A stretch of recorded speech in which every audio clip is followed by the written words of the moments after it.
The Jacksonville Jaguars are coming off of a huge blowout win against the Indianapolis Colts, but the Jaguars will look to the West Coast to pick up their second win in a row against a team that has a lot riding on this game. You're talking about a Los Angeles Chargers team that is the Jaguars' opponent for this Week 3 matchup in Los Angeles, a place the Jaguars have never played.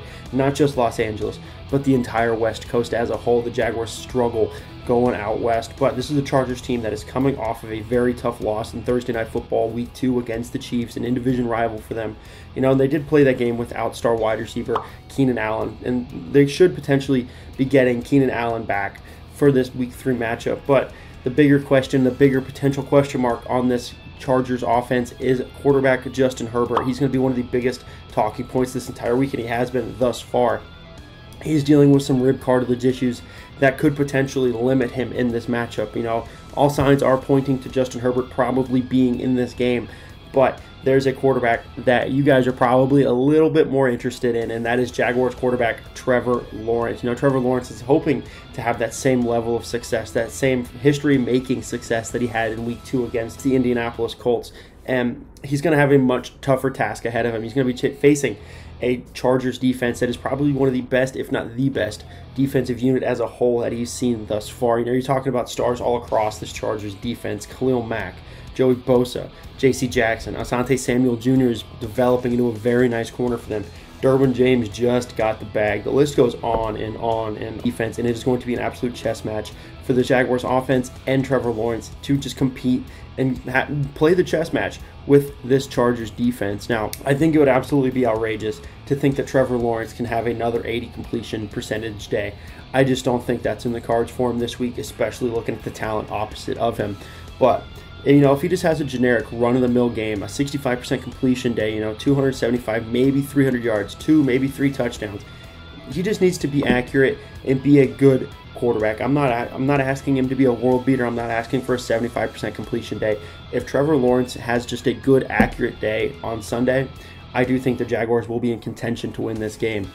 Trevor just needs to have quality execution to complete the circle. The receivers are making the catches. Doug Peterson's getting them open. Trevor is the one to complete the circle, and I do think we saw a good taste of what that might be against the Colts. Now, let's hope he can have a similar day against the Los Angeles Chargers. But Trevor Lawrence has been gelling very, very nicely with this Jaguars wide receiving room thus far. And, you talk about wide receiver Christian Kirk. Man, a lot of people said he was overpaid this offseason. Well, right now he's sitting in the top 5 of many statistical categories when you look at receiving yards, receptions, things of that nature. Christian Kirk is someone that is going to see a very heavy dose, once again, probably like he has in the previous 2 weeks. But this week, he has a very tough task. Jaguar fans, meet 7-year pro Bryce Callahan. Bryce is the Chargers nickel corner. Bryce has been having a very good season thus far, as he's allowed just a 37.5% completion percentage, and he has not allowed a passer rating over 40 thus far all season when he was targeted. For some context, he's faced Derek Carr and Patrick Mahomes, 2 very good quarterbacks in the AFC. So this is absolutely going to be probably the toughest task Kirk has seen thus far, and it will probably be one of the toughest that he has seen all season and will see all season. But there does seem to be a little bit of a battle brewing for that wide receiver 2 spot. In Week 1, Zay Jones saw more targets. In Week 2, Marvin Jones saw more targets than Zay Jones. But I don't know if this is by design. I don't know if it's just coincidence, but whatever it is, I do enjoy seeing it because it doesn't allow the defense to hone in on this guy's going to get a bunch of targets. This guy's going to get a bunch of targets. I would absolutely love to hear that the defense just wasted hours watching film on Marvin Jones, who's going to end up getting 3-4 targets, while Zay Jones, who they did watch a bunch of, goes out and gets 8, or vice versa, whoever they decide to feature that week. Last week against the Colts, I absolutely said that I wanted to see Evan Ingram have a huge day from a target perspective, and he did. He led the Jaguars in targets, and I do think that was a huge reason why the Jaguars were as successful as they were. Now, the Chargers do lack a good coverage linebacker that can kind of run with Evan Ingram. Now, potentially, do they just bring the safety down, have him run with Ingram? That could potentially be it. But then that leaves James Robinson, who has a receiving touchdown. Then Travis Etienne, who has been incredibly good in the screen game thus far. You're opening that up to exploitation. I do think the Jaguars are going to be able to exploit this Chargers linebacking room. Obviously, Travis Etienne didn't see a huge amount of targets in Week 2, unfortunately, after having what could have been a 2-touchdown day in Week 1 up in DC. But Etienne and Ingram are in the same boat for me. You have to get both of them involved. You have to get them manufactured targets. You have to use some of your more explosive players on this team. Now while Travis Etienne is a quality back out of the backfield, he has been inconsistent in the running game for the Jaguars. He went 9 of 20 against the Colts. Yes, he did have the 9 carries, but as a whole, you had the 20 yards. You can't win football games averaging 2 point whatever yards per carry. And thankfully, James Robinson did kind of carry the torch for the first half, going for 5.4 yards a carry. But the speed of this Chargers defense is absolutely a good one. It is one of the strengths of this defense, and it could potentially be an issue for Etienne, who relies on his ability to be faster than the opposition and make plays closer to the sideline, stretch the defense out, hit him with the move, cut back inside, and get upfield. Now let's talk about that other guy, James Robinson. He's the one that is good at making plays within the tackles here. James Robinson will be facing a front seven that has allowed some running backs to be really, really productive thus far. You're talking about Josh Jacobs, who had a very fine day against the Chargers defense, when he averaged 5.7 yards a carry on his 10 carries. And then the Chiefs had their stable of running backs and rushers that allowed a long of 52 yards. So I absolutely do think this Chargers defense can be exploited in the running game. And I do expect to see a heavy dose of James Robinson through this game. Now, of course, I would absolutely love to see Jamal Agnew kind of get some manufactured touches in this game, but another guy I really do want to see get manufactured touches is Trevor Lawrence. Trevor Lawrence has the wheels. Let him use them. Obviously, if Trevor's going to be running the ball, this Jaguars offensive line needs to be very, very good with their run blocking, obviously with the pulling guards, with the tackles, everything like that. They're going to have to be on their A game with a defense that is as fast as the Los Angeles Chargers. But before we get into that, I want to talk about a man that is on his revenge tour of all revenge tours. Jawaan Taylor's revenge tour is picking up a lot of momentum, and he's going from a guy that I said should probably just get traded for a ham sandwich. Whoever will take him, take him. I don't want him, let him go. Well, Jawaan Taylor, on his 78 blocking snaps thus far, according to PFF, has not allowed a single pressure. So you're talking about a guy that went from ham sandwich value to one of the only tackles in the National Football League and one of the only offensive linemen that hasn't allowed a single pressure. Jawaan's task will not get any easier, though. You talked about the Colts and the Commanders previously. They're looking at a tandem right now in the Los Angeles Chargers that have 139.5 combined sacks. Joey Bosa with 59.5, and then Khalil Mack is looking to put a cap on a potential Hall of Fame career. He has 80. Those two together, they are a fierce, fierce tandem of pass rushers. And these two Jaguar tackles, Cam Robinson and Jawaan Taylor, are absolutely going to earn their paychecks if they can keep Trevor Lawrence upright. Now, the interior of the offensive line for the Jaguars is one that absolutely has to do better with run blocking, but then they also could pick it up a little bit with pass blocking. They played well in week 2, but week 1 they really did struggle. Rookie center Luke Fortner is developing well, but he's going to have a quality day, if he really wants to have the momentum swing in his favor, not be just the really bad. He doesn't want to be the 5th out of 5 offensive linemen consistently on this Jaguars offensive line, and the interior of this Chargers defense is absolutely loaded with talent as well. Obviously, you have Jerry Tillery, first-round talent in the interior of the defensive line, so the whole offensive line obviously will have to play very well on Sunday if the Jaguars plan on coming out with a W. Now,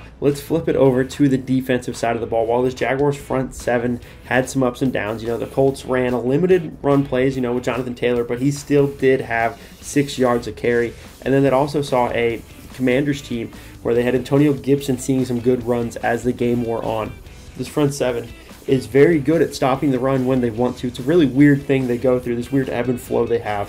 But if they can continue the success as a whole on defense, really making their opponent one-dimensional, and I do think they're going up against a pretty lackluster Chargers rushing attack. You're looking at Austin Eckler, who's one of the better fantasy running backs in the National Football League, but in real life, he's kind of been struggling a little bit. He has 8 carries for 75 yards, which is good for a whopping 2.7 yards per carry. Now, I don't know if that's on Eckler. I don't know if that's on the line. I don't know if that's on scheming. I don't know what that's on. I just have those numbers to go off of, and what they show is that this Chargers offensive line and running back core aren't moving the ball effectively on the ground, and then with the possibility that Chargers center Corey Linsley is potentially out, I do think this really could be a massive benefit to the Jaguars' run stuffing efforts. Now, I expect Roy Robertson-Harris, Devon Hamilton, Foley Fatukasi all to have very successful days on the interior of this line. Not only do I think they're going to be very good at stuffing the run of the interior in between the tackles, I do think they're probably going to have a little bit of success at getting back to Justin Herbert or potentially Chase Daniel, whoever the Chargers decide is going to be playing in this game. But Devin Lloyd and Foye Oluokun have both been playing very, very well thus far. They've combined for 31 tackles. The both of them have thus far through 2 weeks, and I do think they're absolutely going to be able to make plays that are needed. If their play does break out to the outside, they both have the athleticism to get there and make the play. No crazy concerns for me when it comes to Devin Lloyd and Foye Oluokun. But now for this pass rush, I talked about them a little bit with the interior of the defensive line. I absolutely do think this Jaguars team is going to be able to replicate the success they had against the Indianapolis Colts. Coming off an 11 quarterback hit day, 5 forced turnovers as a whole, and they're potentially going up against not 100% Justin Herbert or Chargers backup Chase Daniels. Now, either way, I do think it's going to be a heavy dose of pass rush blitzes. Mike Caldwell is probably going to have that pressure dialed up to 1,000,000, and he's just going to keep coming and going and pushing this Chargers offensive line to see where the crack is. And once they have that crack, they're just going to exploit it all day long. Now, I want to see Juwan Smoot have a good game. Juwan Smoot is someone from the last 3 years for the Jaguars has been a consistent, at least 6-sack guy. But he has ghosted the stat sheet almost the entire season thus far. I think he has 1 quarterback hit on the Week 1 game, and then it was very, very basic plain Jane day for him against the Colts. I want to see Juwan Smoot kind of have the breakout game. We've seen Arden Key have his breakout games in the preseason. We've seen Trevon Walker have his breakout. Josh Allen just had 2 sacks. When will we see Juwan Smoot have a good breakout game? Could be this one with a weak interior offensive line for the Chargers. Now, this is going to be a very tough task for Josh Allen and Trevon Walker as they're going up against Rashawn Slater, who is one of the best, if not the best young tackle in the National Football League. You could definitely put Rashawn Slater and Tristan Wirfs together and kind of compare who is the better tackle overall in the National Football League at the younger level. Obviously, Trent Williams is the best tackle in the league, but Slater was named second-team All-Pro as a rookie, only behind Tristan Wirfs and Trent Williams. So, a very impressive tackle the Chargers have, and it is going to be a very important day that the Jaguars get after Justin Herbert or Chase Daniel, but they're going to have to go through Rashawn Slater. Now, let's talk about the secondary, shall we? Both Andre Sisco and Rashawn Jenkins getting their first turnover in a Jags jersey last week, and they'll look at a Chargers offense that is loaded when it comes to the passing game. You're talking about Keenan Allen and Mike Williams. And Justin Herbert, he is talented enough to capitalize on any mistake this Jaguars secondary makes. Like I talked about, Keenan Allen and Mike Williams both have potential to take over a game and can absolutely have a massive impact. Shaq Griffin had a hell of a redemption game against a lackluster talent of the Colts, yes, but you can only play the people opposite of you, and he played very well against them. Tyson Campbell versus Keenan Allen will be one of the best matchups during the week, in my opinion. You look at Josh Allen, Trevon Walker, and then you probably do look at Tyson Campbell, Keenan Allen, maybe Bryce Callahan, Christian Kirk, one of those matchups, but still, you're talking about one of the marquee matchups of this game. This Chargers offense is going to get theirs. I'm convinced of it. I don't have any question in my mind that this Jaguars defense is going to let some scores come in. Now, as a whole, I do think the Jaguars come away with the win in this one, 31-30. I think this game absolutely turns into who has the ball last. I think this Jaguars offense has a lot of good things going for it, and I think this Jaguars defense has a heck of a lot of pressure. They're able to put on either a battered Justin Herbert or a backup in Chase Daniel. I think they're just going to be able to ride the momentum, and they're going to be able to leave Los Angeles with a W, go on to 2-1, look to Philadelphia in Week 4. As the Doug Peterson revenge game, a part of the Juwan Taylor revenge tour, it is going to be the Doug Peterson revenge game up in Philadelphia. This game has all the makings of a trap game for me. I do think the Jaguars are able to steal a game out in the City of Angels. Now, let me know down in the comment section below what you guys think will be the end of this matchup against the Los Angeles Chargers. I would love to hear your thoughts down in the comment section below. Thank you guys so much for watching. Stay safe and go Jaguars. How about them Jags? Come on, Joe! Ah! Thank you, baby! Thank you! You make it blood come from my damn mouth!